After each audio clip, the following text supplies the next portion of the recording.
Time now for Back Pages tonight here on Sky Sports News, bringing you a first look at the sports stories in the morning's newspapers. Joining us on the show, sports writer for The Guardian, Jonathan Liew, and The Telegraph's chief football writer, Sam Wallace. Welcome to you both. Let's quickly run through the Back Pages.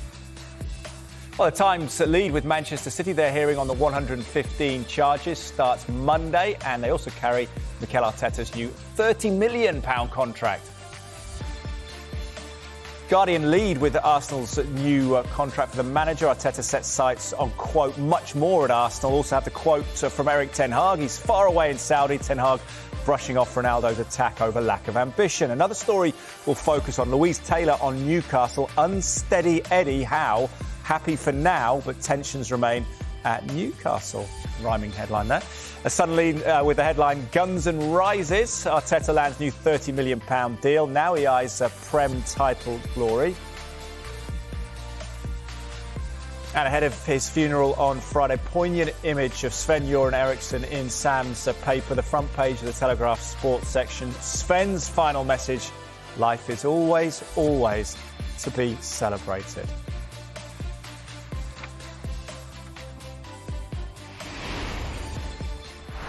OK, well, let's start with the Premier League's long-awaited hearing into Manchester City's 115 alleged charges that will begin on Monday. City denying all of those allegations. We understand a number of the papers also reflecting this story. Let's start with the Times. And Sam, City hearing on 115 charge starts Monday. Matt Lawton and Martin Ziegler reporting.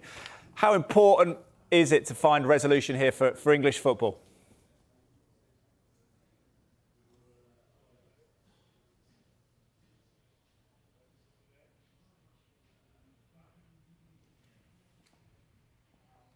OK, as you say, outside of those that have been fought in the courts around football, but certainly in terms of football's regulatory authorities, most of the governance of football falls upon the FA, but this one is in the Premier League's court. It is hard to understate just how important this is, and the implications are huge either way. So there's actually two cases going on, and the Times makes this clear actually in Matt Lawton's report, that there's also a separate arbitration about the associated party transaction rules. And I know this may sound rather dry to your viewers, but it's all absolutely crucial to the way that football is run. The associated party transactions are central to how clubs are financed by owners, if they're allowed to have sponsorship deals with other entities that are connected to the ownership, then they could possibly be inflated beyond their value. And that's if you don't have strong APTs, then rules over APTs, then you pretty much can't have financial fair play or PSR as it's now called. So, yeah, I mean, to summarise, this is going to be a huge case. There's going to be very little detail, I imagine, while the hearing takes place. But sometime next year, we're not sure when, that written judgment will land. It'll be huge, I imagine. And there'll be so much detail in it for the media to devour. And only then, I think, will we really see the sort of full scope of what this case has entailed. In future, Jonathan, do you think we'll look back at this as a landmark moment similar to the Bosman free transfer? Could it be that significant potentially? It could be potentially. I mean, it is not just the Premier League's financial fair play rules which are at stake here, but the reputation of the league, the history and the heritage of the competition, the integrity of it, upon which it bases so much of its marketing and its global appeal. This, in many ways, has been it's the main issue, really. One of the reasons it's taken so long is that the Premier League is not just a regulator. It's not just somebody who stands in judgment of the clubs. It is also the clubs, and it's also the body who is marketing and promoting the competition worldwide, as well as running it. So that's why it's got so, there are so many, thorny, potential conflicts of interest to be sidestepped. And it's essentially had to assemble an apparatus to fight this case almost from scratch, because it is, historically been quite a small, streamlined body without the, without means necessarily to fight a litigation of this scale. And it is unbelievably complex in scale.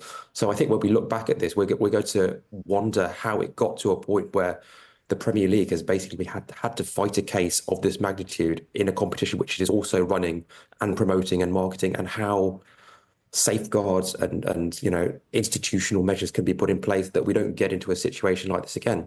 Indeed, where it sits with a prospective independent regulator. We'll see how it unfolds over the coming months. As Martin Blackburn points out in The Sun, expected to be in the spring, some kind of verdict to the hearing. We'll keep you across it on Sky Sports News, all the details. Let's talk on Manchester City's title rivals in the past couple of seasons, pushing them close, Arsenal, and they've rewarded Mikel Arteta with a new contract, seemingly because of that. Back page of The Sun, Sam, guns and rises.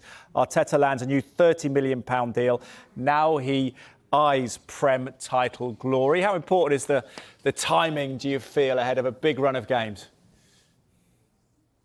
Yeah, I think this was an inevitability. It was going to come soon. I believe his pre-existing deal was only until next summer. But yeah, he's been a huge success. There's no doubt about it. I was just looking at my colleague Sam Dean's report on him, and you look at the points total from his first season, 56 points to 89 points last season. They haven't won that title.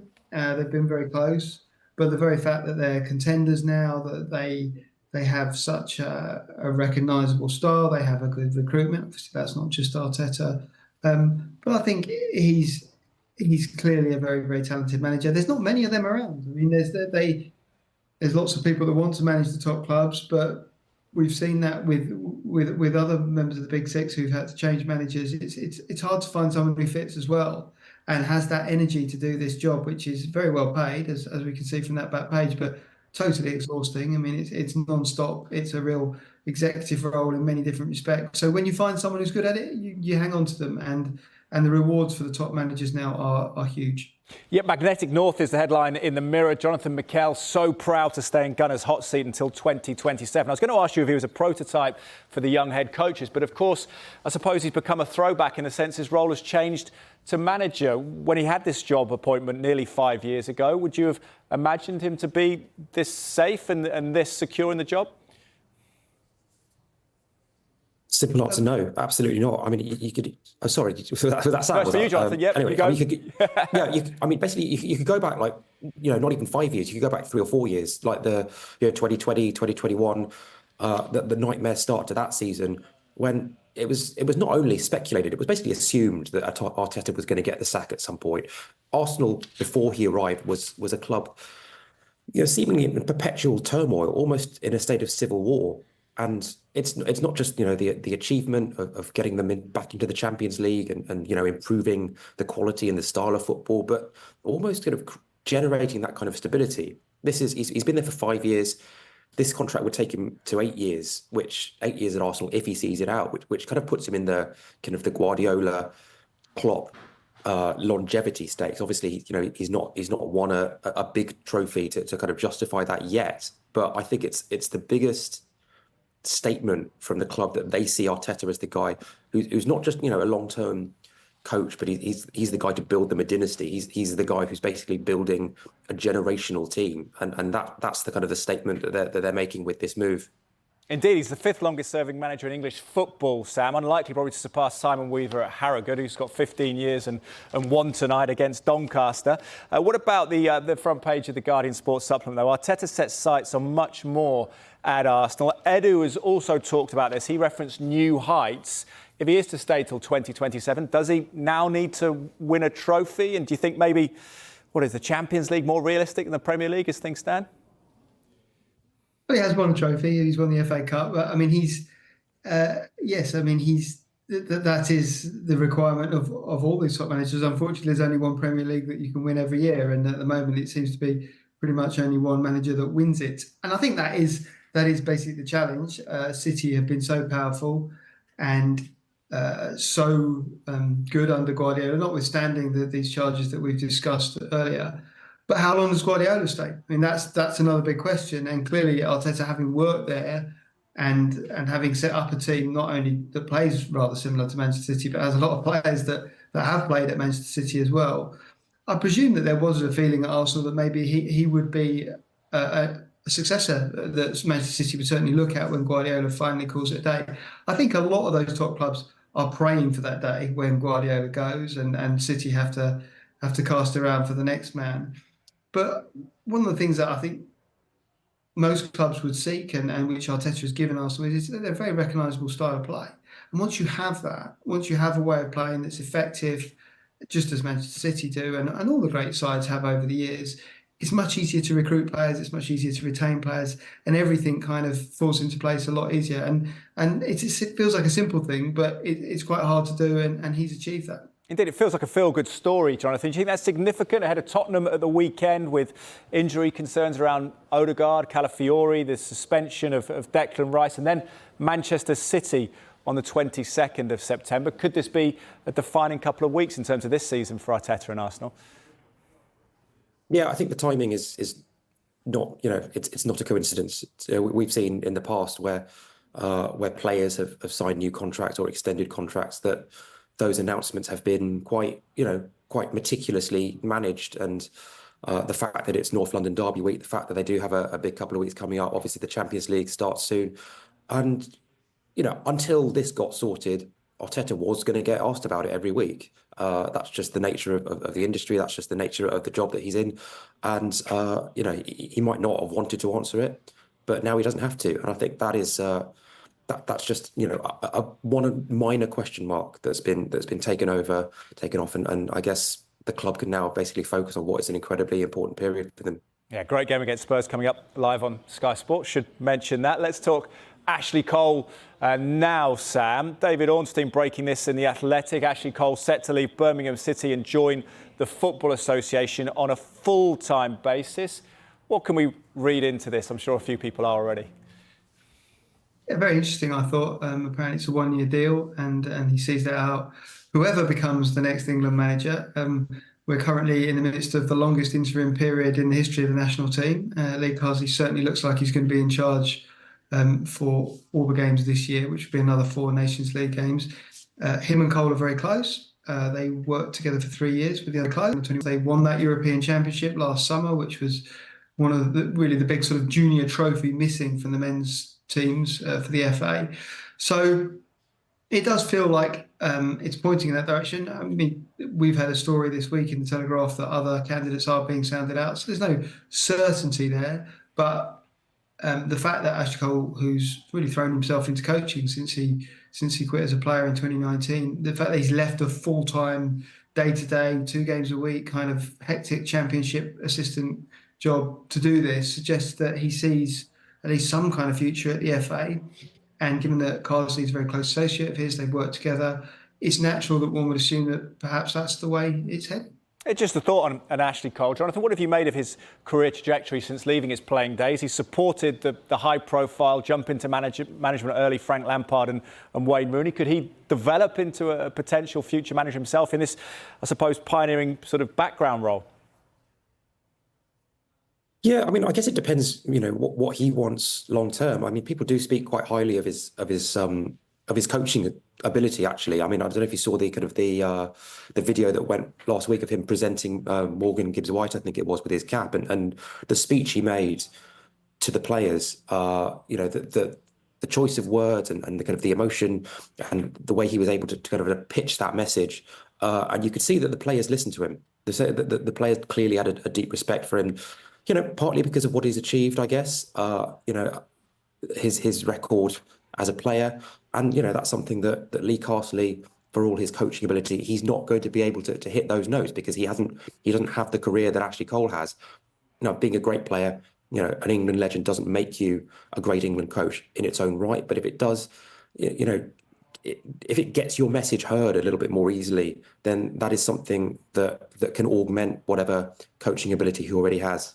Carsley and Cole seems an interesting pairing. We'll see how it develops. Jonathan and Sam, thank you very much for now. Take a quick break. When we come back, we'll look at more of the back pages, including this in the Mirror. Eric's shaken and stirred over Jib's crisis. Hiss, Ten Hag bites back at Ronaldo. He's far away in Saudi. Judge my United next May. We'll talk Ten Hag and United next.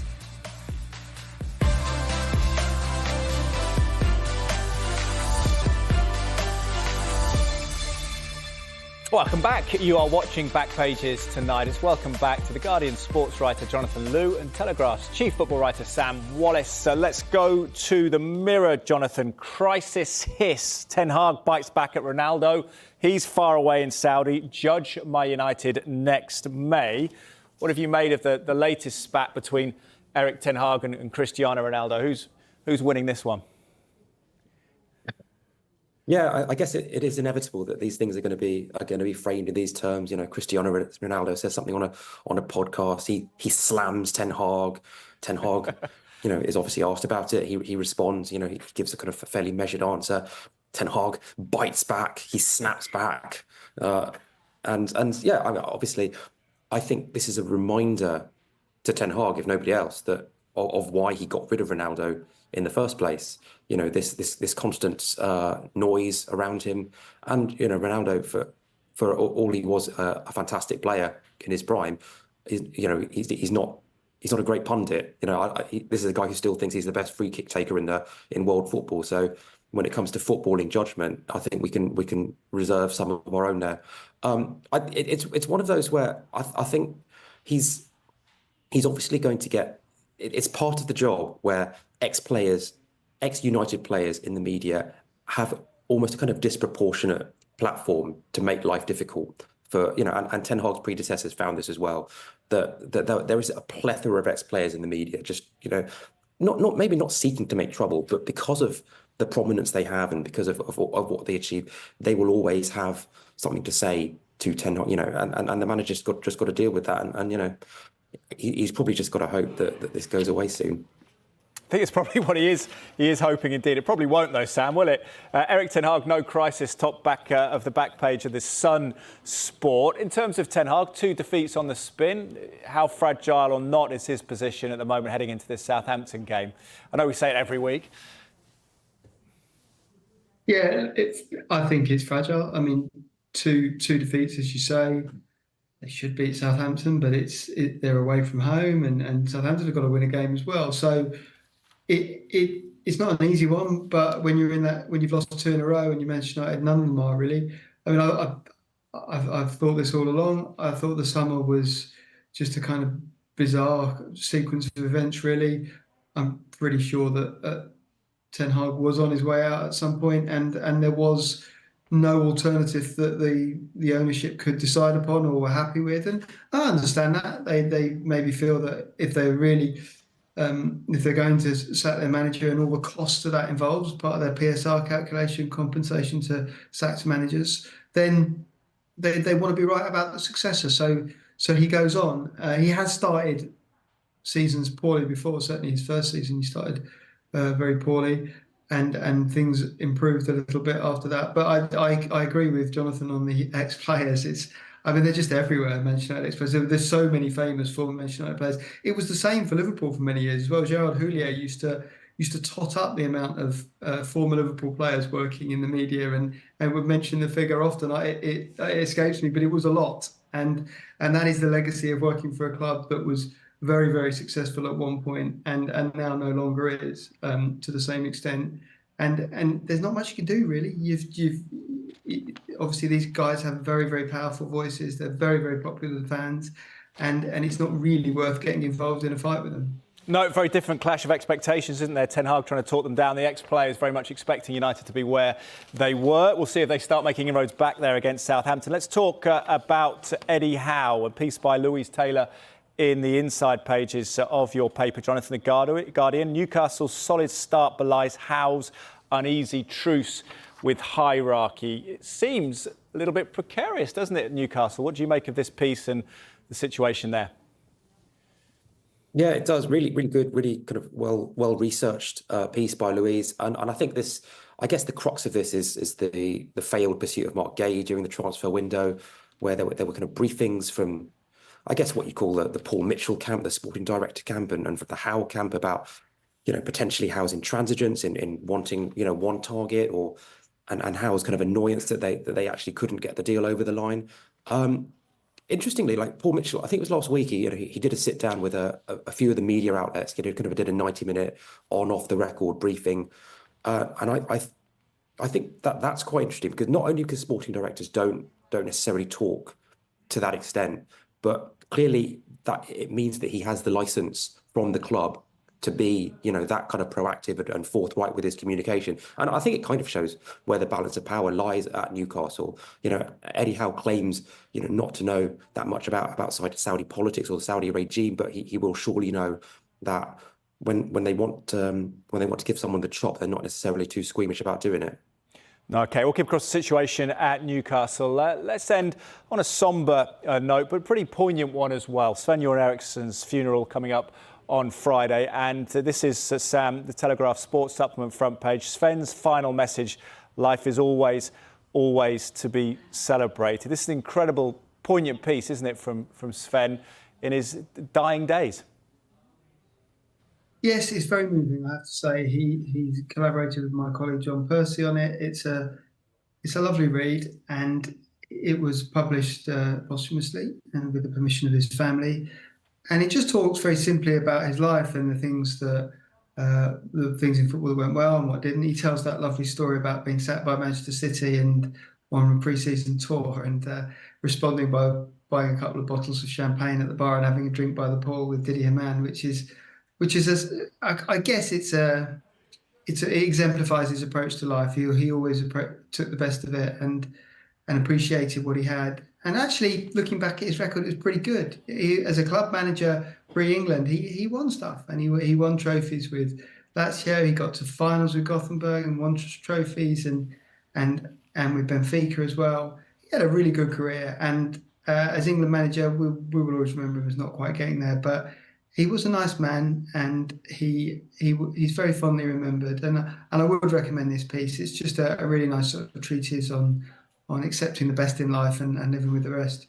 Yeah, some important philosophy there as well with Sven's words. Sam, thank you very much for coming on, sharing your words tonight. And Jonathan, pleasure to have you both. Sorry we couldn't get to talk about Archie Vaughan and the cricket, Jonathan. I'm sure we'll do that again soon.